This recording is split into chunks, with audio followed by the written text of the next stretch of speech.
बताना कौन सी अच्छी है? ये वाला भी दिखाइए भैया। ये कैसे? मुझे तो ये वाली अच्छी लगती है। क्या कर रहा है? ये तेरा मुंबई नहीं है, कमीरी है। हाँ तो कौन सा किसी और की बीवी का हाथ पकड़ रहा हो? अभी भी शादी में 15 दिन बाकी है।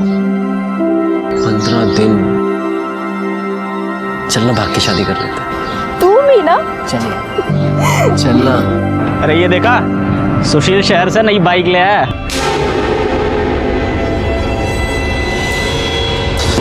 साले ये लोग की औकात इतनी बढ़ गई कि बाइक ले ली। सर लगता है हम ही पीछे रह गए तो। बहुत मजा है। हाँ बाउडे, केशव भाऊ है किधर तू? हाँ कभी बैठते हैं महफिल में, लगाते हैं 2-2 पैक। केशव भाऊ क्या है बे? दिख नहीं रहा, फोन पे बात कर रहा हूँ। नहीं वो घर जाना था। तो मैंने कौन सा तेरे को रोक के रखा है? जा, गले में पट्टा डाला है क्या तेरे? ये बाइक मेरी है। थोड़ा करता हूँ तेरे को, एक डेढ़ा है। साले तुम लोगों की औकात हमारे बाजू में खड़े रहने की नहीं है, और तू मुझे इस बाइक की अकड़ दिखा रहा है। अभी बताता हूँ तुझे। क्या कर रहा है तू? तू नहीं, आप। अभी दिखाता हूँ तुझे मैं। रुक, पैमाना करो मत कर केशव, मत कर केशव, मत कर। आगे अब निकल।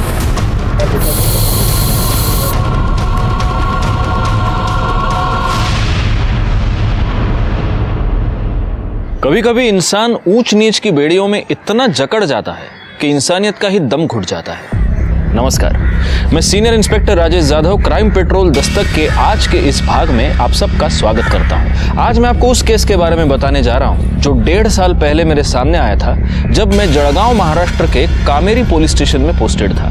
इस केस ने न सिर्फ कई जिंदगियों को तबाह कर दिया, बल्कि इंसानियत को ही शर्मसार कर दिया। लेकिन क्या सब कुछ वैसा ही था जैसे कि नजर आ रहा था? सर वो दूसरी बस्ती के लड़के सदियों से हमें दबा रहे हैं, और आज जब हम आगे बढ़ रहे हैं तो उनसे बर्दाश्त नहीं हो रहा है। बड़े लोग हैं ना। बड़े लोग हैं तो क्या हुआ?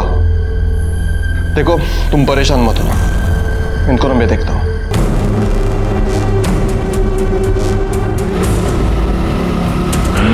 और जोर से, जोर से।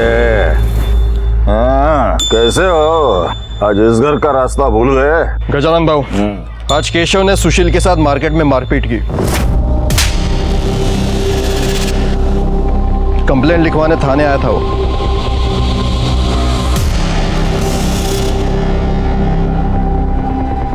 तो पतलून संभालने की उम्र नहीं गई तेरी, गुंडागिर्दी कर रहा है तू। बाबा वो चुप, एकदम चुप। आज तेरे वजह से पुलिस वाला यहाँ मेरे घर में आकर तुझे केशव भाऊ के बजाय केशव बुला रहा है। केशव, केशव भाऊ। हाँ केशव भाऊ। हाँ केशव भाऊ। मेरे बेटे ने उसे उसकी जगह दिखाई है। इंसान अपना नसीब बदल सकता है, पैदाइश नहीं। चला वकील बन गया, हमको कानून पढ़ाएगा। भाऊ आप समझ नहीं रहे हो, ये जो नया पिया है वो बहुत कड़क है। अगर उसे पता चलता तो भड़क जाता वो। तो तुझे क्यों पाल के रखा है रे हमने? हैं? इतनी सी बात तू दबा ही सकता है ना? क्यों दबाऊं बात? वो हमें हमेशा दबाते रहे और हम लोग चुपचाप खड़े होकर देखते रहे। बस इस बार मैं उसे दिखाता हूं। उसे मेरी बाइक से खुजली हो रही थी ना, अब मैं अपनी शादी में घुड़चढ़ी करूंगा, फिर देखता हूं क्या करता है वो। दिमाग खराब हो गया तेरा? समझाइए अपने बेटे को, हम लोग घुड़चढ़ी नहीं कर सकते, नहीं कर सकते हम घुड़चढ़ी। वो सिर्फ उन लोगों का हक है। किसने दिया उनको ये हक? ऐसा कोई हक नहीं है। कानून जानता हूं मैं, संविधान ने हम सबको बराबर का हक दिया है। बेटा सदियों से ये ऐसे ही होते आ रहा है। लेकिन अब नहीं होगा बाबा। अब मैं अपनी शादी में घोड़ी पर चढ़कर ही बारात लेकर जाऊंगा। वो रोक सकते हैं ना, तो रोक कर दिखा दे। सुन, तू पागलपन मत कर, बहुत बड़ा लफड़ा हो जाएगा, मैं कह रहा हूँ, बहुत बड़ा। अरे होता है तो होने दो लफड़ा। वो लफड़ा कर सकते हैं, हम नहीं कर सकते।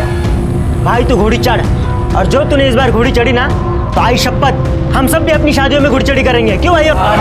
चढ़ेंगे। कोई जरूरत नहीं है। और तू कुछ बोल क्यों नहीं रही? हाँ, याद है ना पिछली बार कितना हंगामा हुआ था? घर में घुसकर मारा था सबको। पिछली बार उन लोगों ने मारा था, इस बार हम मारेंगे।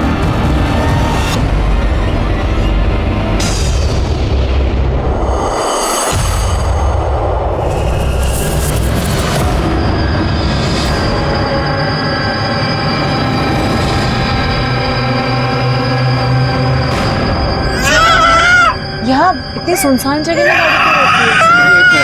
एक मिनट बस, बहुत जोर से। जल्दी आना। बस बस बस बस बेटा, अभी आएंगे, पापा आएंगे, पापा अभी आएंगे। यहाँ ले। बस बस बस। अमन! अमन! अमन! सर, सुबह एक आदमी ने जाते हुए देखा और पुलिस स्टेशन फोन किया। 2 लोग हैं, हो सकता है कि पति पत्नी है। कौन है, कुछ पता चला? नहीं सर, कोई आईडी कार्ड, पर्स या कोई भी आइडेंटिफाइंग डॉक्यूमेंट नहीं मिले और गाड़ी में कोई पेपर्स भी नहीं मिले। एक बात तो तय है गायकवाड़, मर्डर करने का मोटिव रॉबरी नहीं है। औरत के शरीर पे उसके सारे गहने हैं।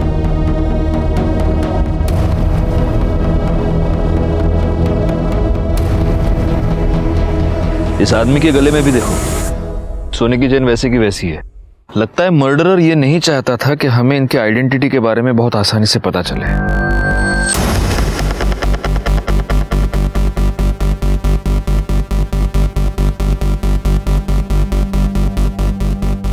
ये लोग अपनी गाड़ी से इस तरफ से आ रहे थे। एक काम करो, किसी को पीछे भेजकर पीछे जो ढाबे वाबे है ना, वहां पर पूछताछ करो। वो पता चलेगा कि वहां से किसी ने कुछ देखा है क्या। सर, और इनकी फोटोज आसपास के पुलिस स्टेशन में सर्कुलेट कर दो, पता तो चलो दोनों हैं कौन। एक और काम करो, गाड़ी का नंबर आरटीओ में भेज दो, उसके मालिक का पता कर दो। जी सर। बैठे सर, यहाँ इस किले पे खून के निशान है। इसको फॉरेंसिक के लिए भेज दो।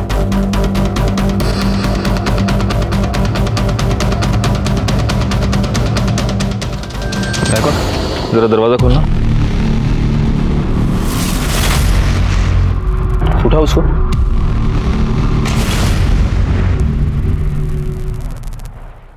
बच्चे की दूध की बोतल, लेकिन यहां तो कोई बच्चा है नहीं। बैग खोलो।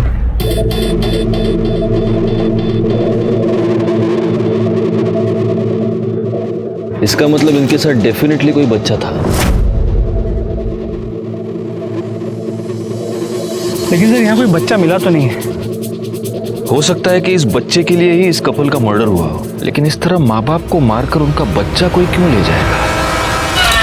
अरे चुप हो जा, अरे सो जा बाबा, सो जा।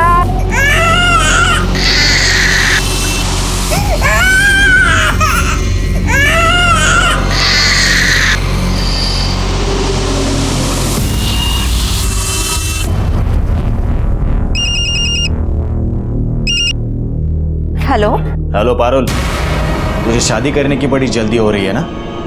देखता हूं मैं कैसे करती है तू ये शादी। हेलो सुन, 12 मार्च को शादी के लिए घोड़ी बुक करनी है। हाँ, हो जाएगा।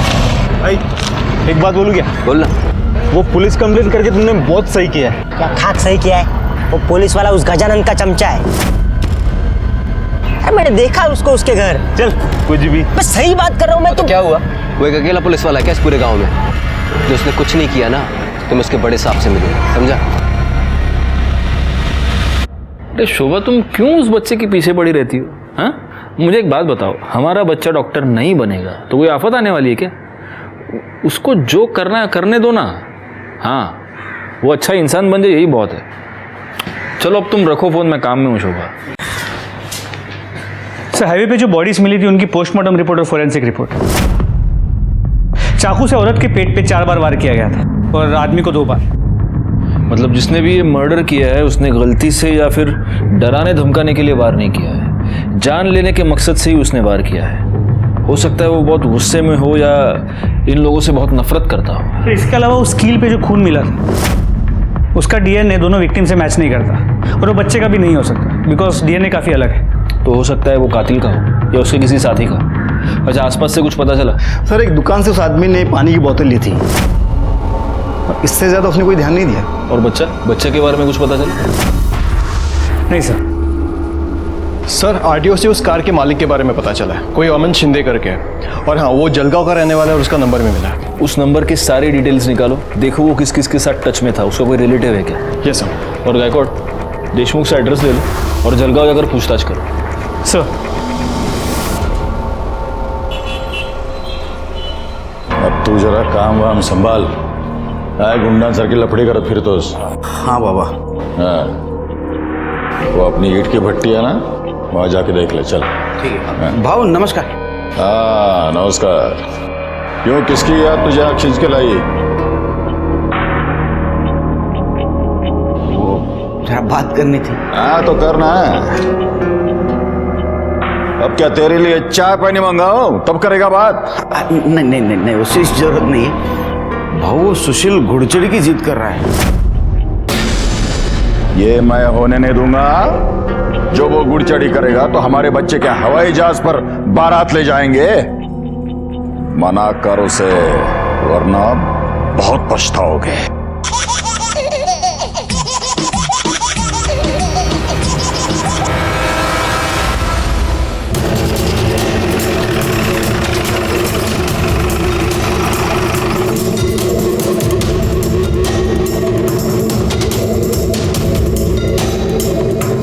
सुनिए, ये अमन शिंदे सामने वाले घर में रहता है ना? जी हाँ। उनके घर में कौन कौन है? पति पत्नी और बच्चा। इस बच्चे की उम्र क्या होगी? बच्चे की उम्र यही कुछ 7 महीने। अभी पिछले महीने तो उसका नामकरण हुआ था।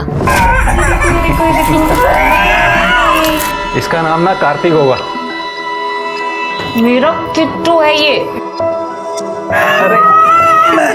बाकी जरा मेहमानों को देखता हूँ, बच्चों का। हाँ, तुम इसको संभालो। काकी 9 साल से तरस रही थी मैं बच्चे के लिए। भगवान के घर में देर है अंधेर नहीं है। मेरा बच्चा। आप उनके किसी रिश्तेदार को जानती हैं? अच्छा, उस बच्चे की तस्वीर है आपके पास? हाँ, मेरे मोबाइल में है, अभी नामकरण में खींची थी। अमन और उनकी पत्नी और ये उनका बच्चा। ये फोटो तुमके मोबाइल में देखे? Yes sir. हुआ क्या साहब? अमन और उनकी बीवी का मर्डर हो गया। मर्डर? और उनका बच्चा गायब है। Thank you. इन फोटोज को आसपास के सभी पुलिस स्टेशन में सर्कुलेट कर दो। सर। शाबाश शाबाश, चलो घूमने जाएंगे। चलो चलो, किसी की नजर ना लगे। ले, ले, ले, ले, ले, ले, ले।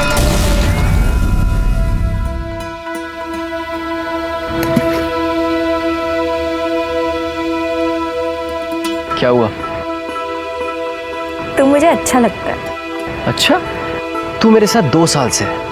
अगले 15 दिन में हमारी शादी है और मैं तुझे आज अच्छा लगा, हमारी सगाई के 1 दिन पहले।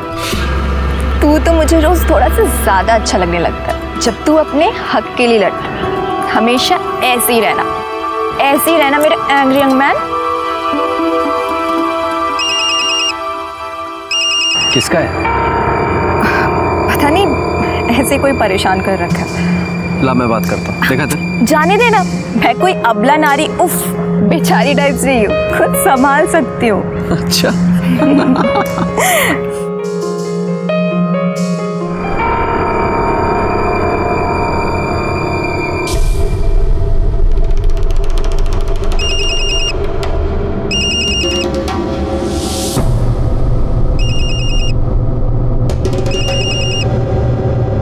क्या है, क्यों बार बार फोन कर रहे हो मुझे?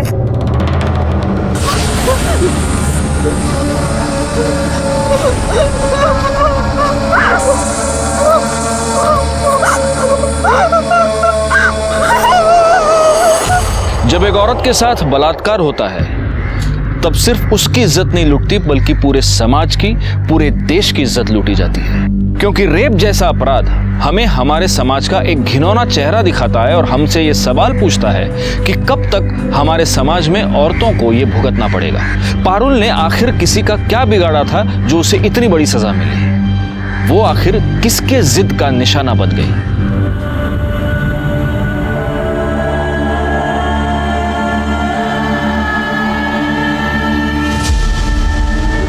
एकदम सही से काम करना। मेरी बेटी की सगाई है। हाँ भाऊ, पारुल, क्या हुआ बेटा? क्या हुआ? क्या हुआ बेटा? हाँ, चल अंदर। सर, अमन के नंबर की कॉल और लोकेशन डिटेल्स आ गई है। अमन का जिस दिन खून हुआ था उस दिन वो कमेरी गांव में आया था और इस गांव में रहने वाले 2 लोगों के साथ वो रेगुलर टच में था। किसके? सर, कोई आनंद है और सुशील। तो सुशील को फोन लगा। ये थोड़ा और अच्छा वाला दिखाओ ना।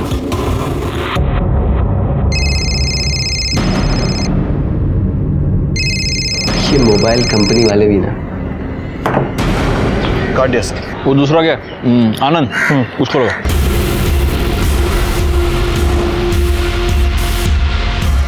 लग नहीं रहा सर। एक काम करो देशमुख, इन दोनों के लोकेशंस और एड्रेसेस निकलवा।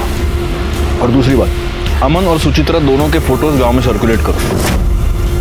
देखते हैं इन दोनों को कौन कौन पहचानता है। Okay sir.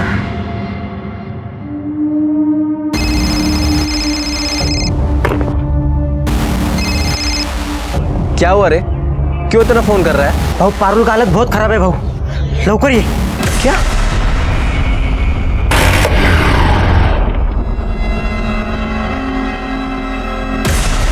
पारुल, बेटा क्या हुआ बेटा? कुछ तो बोल।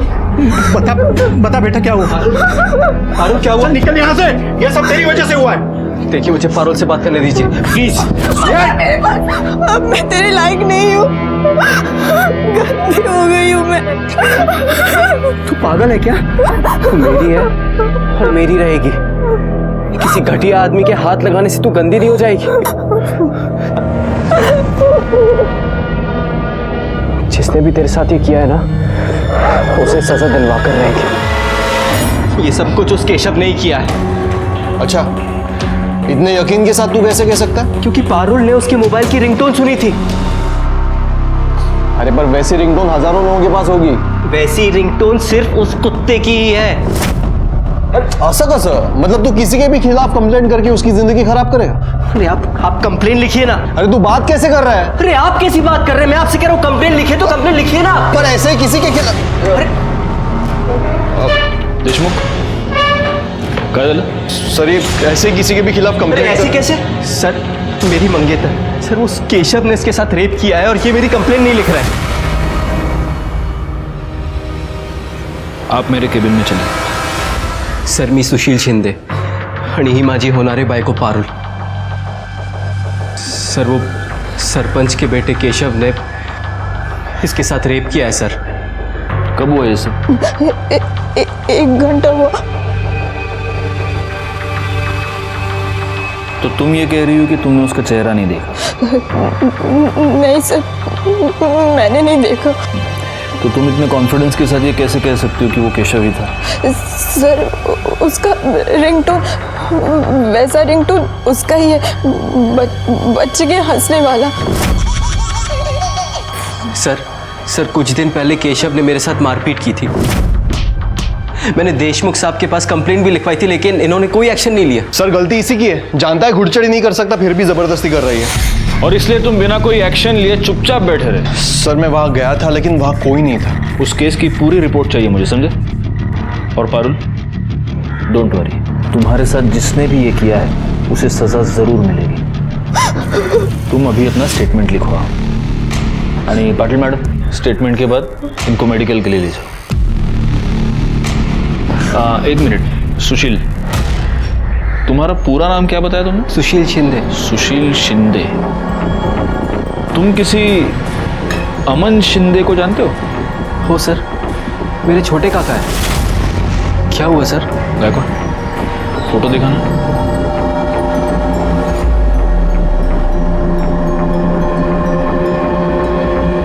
हाँ सर यही है। पर हुआ क्या है? मुझसे मिलने आने वाले थे अभी, पर पिछले 2-3 दिन से फोन नहीं लग रहा इनका। सुशील, बात यह है कि तुम्हारे काका और उनकी बीवी दोनों का किसी ने मर्डर कर दिया है और उनका बच्चा भी गायब है।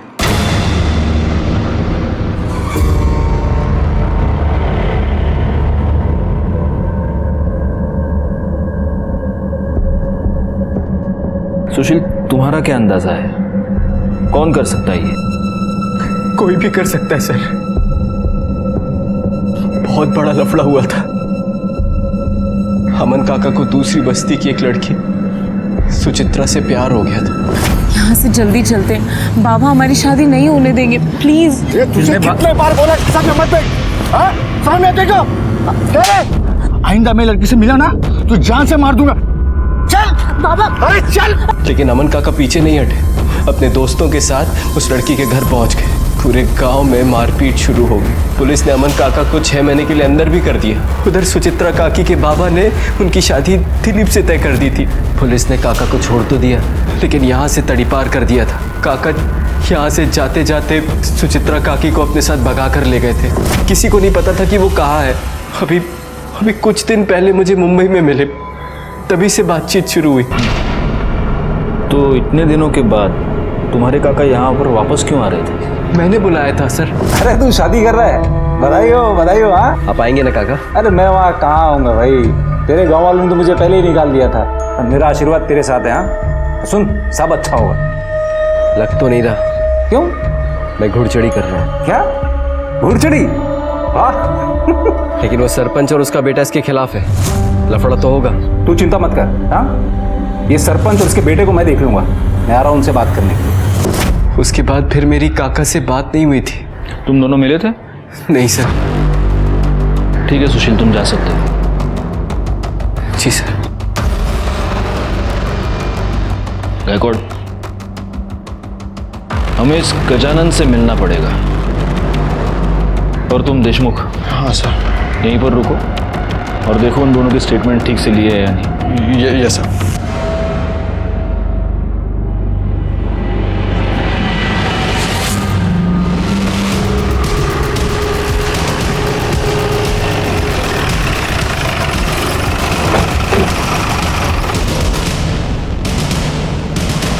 आप लोग अंदर नहीं जा सकते। हाँ हाँ, आप लोग अंदर नहीं जा सकते। हमें अंदर जाने दीजिए। केशव बाबू को हाथ लगाया तो अच्छा नहीं होगा। हाँ अच्छा नहीं होगा, बिल्कुल अच्छा नहीं होगा। आप अंदर नहीं जा सकते। गायकवाड़, इनको कैसे पता कि हम केशव के लिए आए?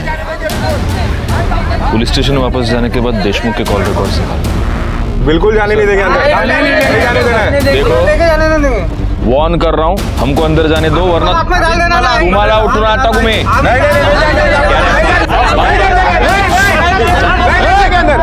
चुप। एक मिनट क्या चल रहा है ये? आइए इंस्पेक्टर साहब। अरे इंस्पेक्टर साहब आए हैं, उन्हें उनका काम करने दीजिए। साहब, हम पूरी तरह से आपको साथ देने को तैयार हैं। देखिए, मेरे बेटे ने किसी का बलात्कार नहीं किया है। आपको जो तसल्ली करनी है कर लीजिए। ये रेप हम में से किसी ने नहीं किया ऐसा। हमें आपत्ति है तो सिर्फ उसके घुड़चढ़ी की, और वो हम कभी नहीं होने देंगे। हाँ। केशव किधर है? सर मैंने तो कुछ भी नहीं किया है। और आपने? मैंने? साहब आपको लगता है मैं उस लड़की के साथ बलात्कार कर सकता हूँ? मुझे तो यह भी लगता है कि सिर्फ बलात्कार ही नहीं, तुमने और तुम्हारे इस बेटे ने मिलकर सुशील के काका अमन और उसकी बीवी सुचित्रा का मर्डर भी किया है। साहब उस अमन को गांव से तड़ीपार किया था। मैंने उसे 10 साल से देखा भी नहीं है। और जब देखा तब अपना पुराना बदला लेने के लिए उसको मार दिया। हाँ? नहीं, मैंने उसे नहीं मारा, ना कि मेरे बेटे ने किसी का रेप किया है। इस बात का पता हम लगाएंगे। गायकवाड़, इन दोनों के कपड़े उतारो और चेक करो इनके शरीर पर कहीं वो कील का निशान मिलता है या नहीं। नहीं, आप ऐसा नहीं कर सकते। कर सकता हूं। अब ये तुम डिसाइड करो, अपने घर में कपड़े उतारोगे या पुलिस स्टेशन चल के उतारोगे।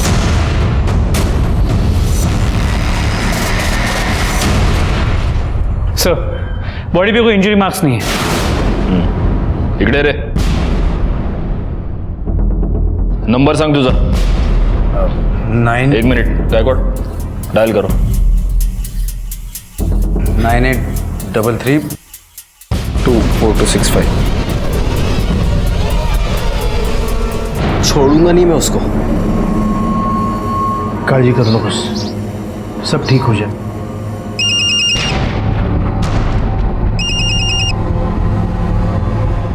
हेलो। हेलो पारुल, जी सर बोलिए। जरा ये रिंगटोन सुनना।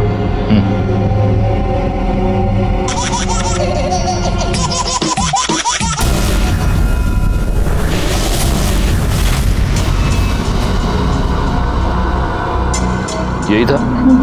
जी सर यही आवाज है।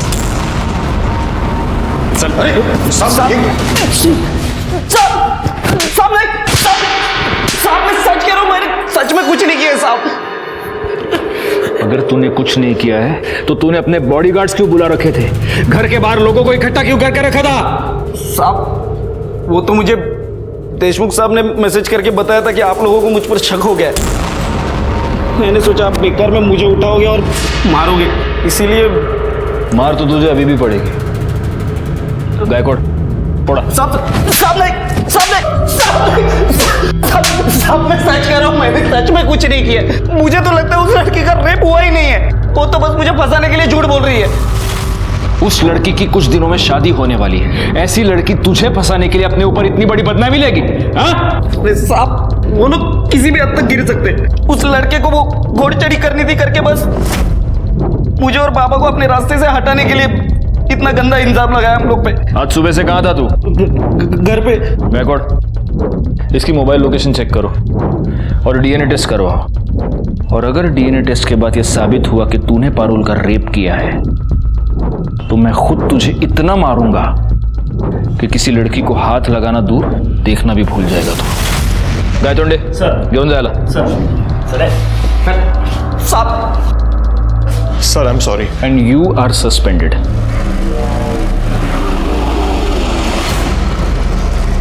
सर अमन के कॉल रिकॉर्ड में सुशील के अलावा जो दूसरा नंबर मिला था उससे बात हो गई है। वो नंबर सुचित्रा के जीजा का है, आनंद का। उसे पुलिस स्टेशन बुला लिया है। हौसला रखो मला। असं कसं होऊ शकतं? कोई ऐसा कैसे कर सकता है? किसने मारा उसको? जिस दिन वो आए थे उस दिन वो कितनी खुश थी। पंखा कितना प्यारा बच्चा है किट्टू। ओ किट्टू, मौसी हूँ मैं तुम्हारी मौसी। ओ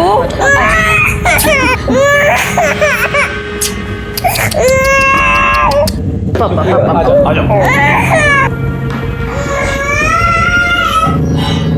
सुचित्रा तुम खुश तो हो ना? ताई एक बार बाबा से बात करना, उनका गुस्सा ठीक हो गया ना फिर सब ठीक हो जाएगा। जब तक वो गुस्सा रहेंगे मैं खुश कैसे रह सकती हूँ? सर उसका कॉल एकदम से आया मुझे। उसने कहा कुछ ज़रूरी काम है इसलिए वो गांव आ रहा है और कोई देख ना ले इसके लिए वो रात में आए। आपके पिता को ये पता था कि आपकी बहन गांव आ रही है? जी बाबा, सुचित्रा को माफ कर दीजिए ना, वो अभी यहाँ आई थी, आपको बहुत याद करती है बाबा। ये बस माला, मेरे आगे उसका नाम मत लेना। उसका बच्चा कहाँ है? देखिए बच्चे के बारे में अभी तक कुछ पता नहीं चल पाया, हम ढूंढ रहे हैं।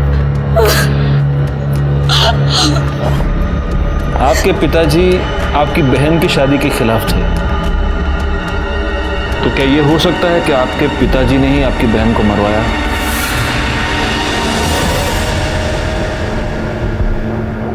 दस साल पहले अमन को इस गांव से तड़ीपार कर दिया गया, लेकिन तड़ीपार होने से पहले अमन सुचित्रा को भगा कर ले गया। और सुचित्रा का बाप विनोद इस शादी से खुश नहीं था। हो सकता है कि ऑनर किलिंग का मामला हो, विनोद ने दोनों को मारा हो। एक पॉसिबिलिटी ये भी है कि गजानन ने इन दोनों का खून किया हो, या फिर इन दोनों बस्तियों में से किसी ने भी। सर एक आदमी और हो सकता है। भागने से पहले सुचित्रा की सगाई एक लड़के से हुई थी, दिलीप। हो सकता है उसने अभी अपना बदला ले लिया। लेकिन किसी के भी खिलाफ हमारे पास कोई भी पुख्ता सबूत नहीं है। एक काम करो गायकवाड़, सबसे पहले सुचित्रा के पिता विनोद से पूछताछ करो। क्या हुआ साहब? हटिए, विनोद बॉस से अंदर नहीं जाते। अरे हटिए, साइड में होइए, साइड में होइए। काय झालं? बोलायचं तुमच्याशी। ठीक है, या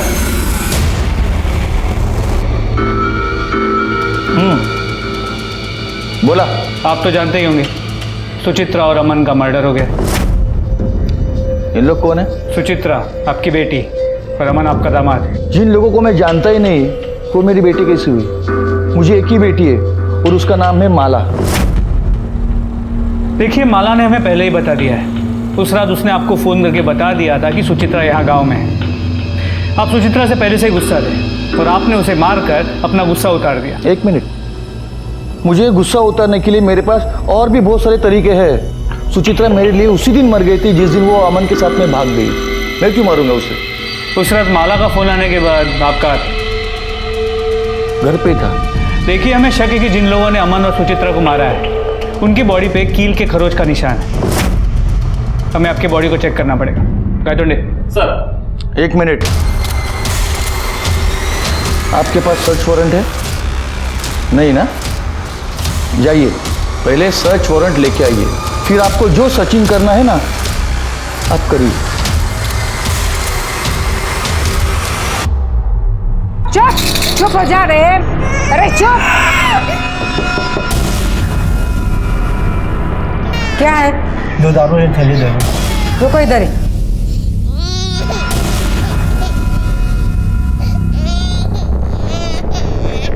पता नहीं क्या खा के पैदा हुआ था, हर बार रोता रहता है। अरे चुप। ये लो, पैसा दो। बच्चे की रोने की आवाज आ रही। अपने काम से काम रखो। चल भाग।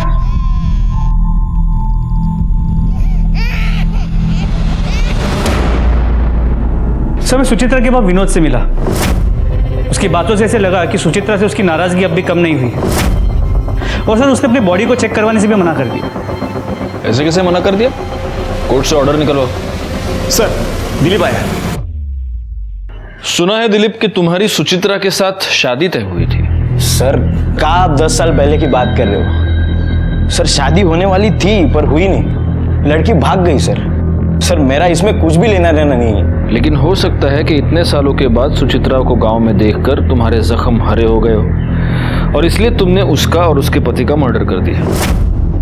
सर, मैं कहाँ देखूंगा उन्हें? मैं तो शहर में दफ्तर में था सर। ठीक है, अभी तुम जा सकते हो। अगर जरूरत पड़ी तो वापस बुला लेंगे। Okay sir. बैकवर्ड, इसके कॉल डिटेल्स और मोबाइल लोकेशन निकालो। ये चेक करो कि सुचित्रा के मर्डर से पहले ये उसके पिता के टच में था क्या, और जब सुचित्रा और अमन का मर्डर हुआ तब ये एग्जैक्टली कहाँ था।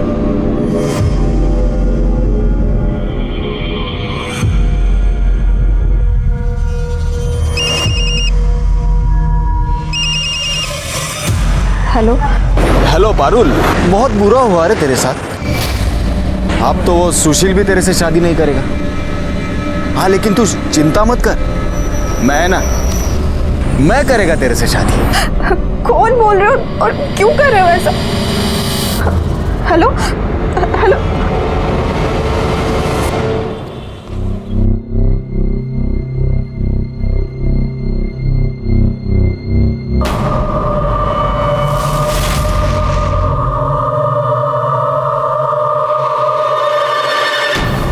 Hello, police station.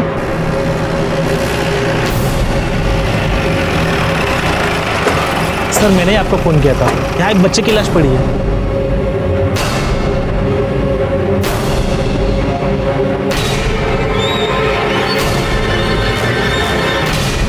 सर, ये तो कार्तिक है। इसका मतलब इतने दिनों से ये बच्चा इसी गांव में था। वो मुंह में क्या है, निकाल।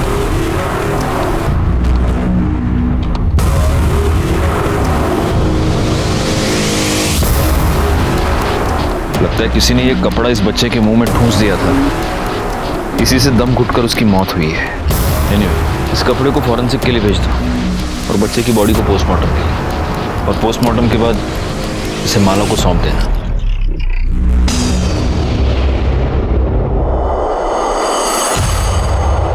एक दूध पीते बच्चे से किसी की क्या दुश्मनी हो सकती थी? क्या उसे इसीलिए मारा गया था कि उसके माँ बाप की शादी कुछ लोगों की मर्जी के खिलाफ हुई थी, या फिर इस अपराध के पीछे कोई और वजह थी? सर उस बच्चे की पोस्टमार्टम रिपोर्ट मौत दम घुटने की वजह से हुई है, और उसके मुंह में जो कपड़ा मिला था उस पर कच्ची शराब के ट्रेसेस मिले। पता करो कि गांव में कौन कौन कच्ची शराब बनाता है। जी सर। और सर ये केशव की डीएनए रिपोर्ट, पारुल पे मिले सैंपल से उसका डीएनए मैच नहीं होता, और ना ही उस कील पे मिले खून से होता है जो हमें सुचित्रा और अमन के बॉडी के पास मिला था। बस एक कड़ी मिलनी चाहिए गायकवाड़, ये पूरा का पूरा केस सॉल्व हो जाएगा। एक काम करो, उस रिंगटोन के बारे में पता करो। पारुल और सुशील का ये कहना था कि वो रिंगटोन सिर्फ केशव के पास थी। अब ये पता करना पड़ेगा कि गांव में ऐसी रिंगटोन किसके फोन में है। सबके फोन चेक करो। अच्छा, मैंने तुम्हें वो दिलीप के कॉल रिकॉर्ड्स निकालने के लिए कहा था, उसका क्या हुआ? सर कॉल रिकॉर्ड के मुताबिक दिलीप का फोन उस दिन शाम 6 बजे के बाद स्विच ऑफ था, और सुचित्रा के बाद विनोद के साथ उसका कोई कनेक्शन नजर नहीं आया। और सर विनोद के कॉल रिकॉर्ड के मुताबिक उस दिन पूरा दिन वो गाँव में ही था। अमन से गांव के बहुत सारे लोग गुस्सा थे, उसको मारने का मोटिव बहुत लोगों के पास है। अब हमें पता करना है कि एग्जैक्टली किसने अमन को और उसकी बीवी को मारा। तुम मुझे एक बात बताओ, तुम्हारे काका गांव में आए, वो माला से मिले, फिर वो तुमसे क्यों नहीं मिले? सर फोन आया था काका का मेरे पास, लेकिन मुझसे मिस हो गया। उसके बाद मैंने उनको कई बार कॉल किया, फिर उनका फोन बंद आ रहा था। और सर काका सीधे घर भी नहीं आ सकते थे, तड़ीपार थे, तो उनको हमेशा डर रहता था कि कहीं किसी ने देख लिया, कंप्लेंट कर दी तो वो फंस जाएंगे। सर ये सब कुछ मेरी वजह से हुआ है। ना मैं गजानन के बेटे से लड़ता, और ना वो इसका रेप करता। तो वैसे तुम्हारे इंफॉर्मेशन के लिए एक बात बता दूं, डीएनए रिपोर्ट से यह साबित हो गया है कि केशव ने पारुल का रेप नहीं किया। लेकिन एक पॉसिबिलिटी है जो हम रूल आउट नहीं कर रहे। ये हो सकता है कि केशव ने किसी और को पारुल का रेप करने की सुपारी दी हो, और उसी ने तुम्हारे काका काकी का मर्डर भी करवाया। तुम्हें किसी पर शक? पारुल? सर 1 नंबर से मुझे बार बार फोन आ रहा है। कौन सा नंबर? किसका नंबर? पता नहीं सर, वो मेरे पीछे ही पड़ा है, बार बार यही कहता है कि तुम ये शादी नहीं कर सकती। पहले मुझे लग रहा था कि केशव ने ही रेप किया है, लेकिन उस दिन भी मुझे बार बार उसका फोन आ रहा था। क्या है, क्यों बार बार फोन कर रहे हो मुझे? एक काम करो, वो नंबर गायकवाड़ को दे दो। गायकवाड़ पता करो किसका नंबर है, कॉल डिटेल्स, मोबाइल लोकेशन सब निकलवा लो। सर पारुल ने जो नंबर बताया था वो किसी रमन के नाम पे रजिस्टर्ड है, और उसके लोकेशन डिटेल के मुताबिक वो उस दिन उसी एरिया में था जहाँ पे पारुल का रेप हुआ था। उठा कर लाओ उसे। सर कॉल लोकेशन के मुताबिक किस तरफ है? पूरे एरिया को अच्छे से चेक करो। Yes sir. ये भाग क्यों रहा है? पकड़ो उसे।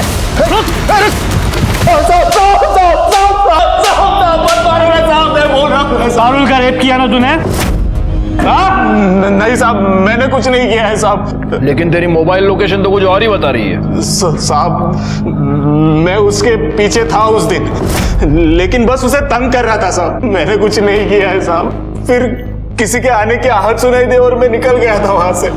मुझे लगा सुशील आ रहा है वहां पे। गायकवाड़ एक काम करो, मिर्ची डालो इसकी आंख में। नहीं साहब, मैं सच बोल रहा हूँ साहब। सच तो तू बोलेगा ही। गायकवाड़ अपने स्टाइल से पूछते रहो। नहीं साहब, मुझे छोड़ देना साहब। सर खबरों से पता चला है कि इस तरह की रिंगटोन वाले 2 ऐसे लोग हैं जो इस केस में इन्वॉल्व है। एक तो केशव और दूसरा ये तेरी मोबाइल लोकेशन। जिस वक्त पारुल का रेप हुआ तू वहीं पर था। एक दिन पहले तूने वही रिंगटोन डाउनलोड की थी जो केशव की थी। और अगर ये काफी नहीं है तो डीएनए टेस्ट के बाद पता चली जाएगा कि तूने पारुल का रेप किया है। अब बोल बोल। जी साहब, मैंने ही रेप किया।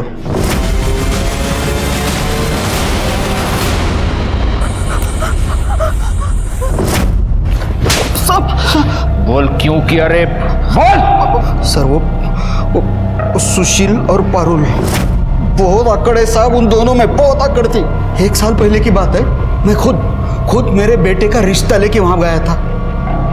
मालूम है, मेरा बेटा वो सुशील जितना पढ़ा लिखा नहीं है, फिर भी है किसका, मेरा बेटा है ना। मैं तो उन लोगों का नेता हूँ। मेरे घर के रिश्ते को ना कर दिया पारुल ने। बहुत बेइज्जती हो गई साहब, तब से यहाँ गई थी वो। फिर उसका केशव के साथ झगड़ा हो गया, तो मैंने सोचा। तूने ये सोचा कि इस झगड़े का तू फायदा उठाएगा, इसलिए तूने सेम केशव जैसा रिंगटोन डाउनलोड किया, फिर तूने पारुल का रेप किया और तुझे ये लगा कि पुलिस केशव पर शक करेगी। अपनी अकड़ की वजह से तूने एक लड़की की जिंदगी बर्बाद कर दी। अब पूरी जिंदगी सड़ाऊंगा तुझको जेल में। क्यों जाला? सर, यहाँ गांव में 4 लोगों के पास कच्ची शराब बनाने का काम होता है। गायकवाड़, चारों को उठा कर लाओ और चेक करो उनमें से किसी के बदन पर कील चुभने का निशान कहीं पर है क्या। सर, इनमें से किसी की भी बॉडी पे कील का कोई निशान नहीं है। लगता नहीं इनमें से कोई है। लेकिन छोड़ो मत ऐसे इनको, सबका डीएनए टेस्ट करवा। और ये 3 ही है, चौथा किधर है? सर एक्चुअली वो एक लेडी है। तो क्या हुआ? हो सकता है उसके घर में कोई आदमी हो। चेक करो।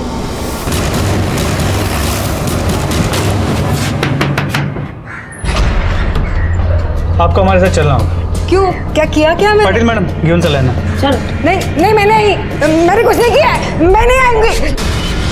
छोड़ो मुझे, मैं नहीं आएंगी। इनका शर्ट निकाल के जरा चेक करो। सर,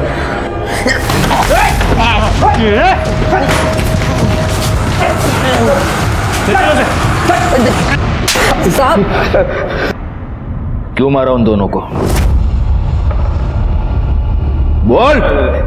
सर, सुचित्रा के बाबा आए थे रिश्ता लेके। मुझे तो यकीन भी नहीं था कि मेरी शादी सुचित्रा जैसे लड़की के साथ हो सकती है सर।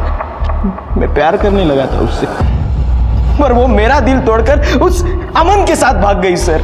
उस दिन उन्हें देखा और उनके पीछे चला गया बहुत जोर से।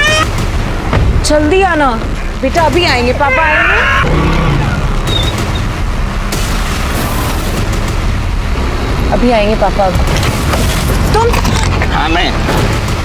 अच्छा लग रहा है ना तुझे मेरे जीवन में आग लगाकर? छोड़ो। आज मैं तुझे नहीं छोड़ूंगा। अमन! सुचित्रा! अमन! आई जिद कर रही थी सर, शादी कर होता चाहिए, तो मैंने सुचित्रा का बेटा उठाया और इसे दे दिया। फिर उस बच्चे को क्यों मारा? क्यों मारा उसे? सब वो बहुत रोता था।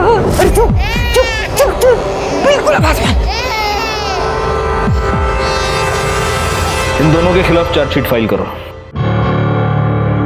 दिलीप को सुचित्रा और अमन के खून के लिए, उसकी मां उमा को कार्तिक के खून के लिए और गोपाल को पारुल पर रेप करने के जुर्म में सजा हुई। ये दोनों केसेस ऐसे हर समाज के लिए जुर्म की दस्तक हैं जो ऊंच नीच और जात पात के नाम पर एक दूसरे का खून बहाते हैं। इंसान का जन्म एक दूसरे का साथ देने के लिए हुआ है, जाति, धर्म और समुदाय के नाम पर एक दूसरे का खून बहाने के लिए नहीं। इसी के साथ मैं सीनियर इंस्पेक्टर राजेश जाधव आपसे विदा लेता हूँ। दोबारा मिलूंगा, तब तक सतर्क रहिए और देखते रहिए क्राइम पेट्रोल दस्तक, क्योंकि मकसद बताना नहीं, बचाना है। जय हिंद।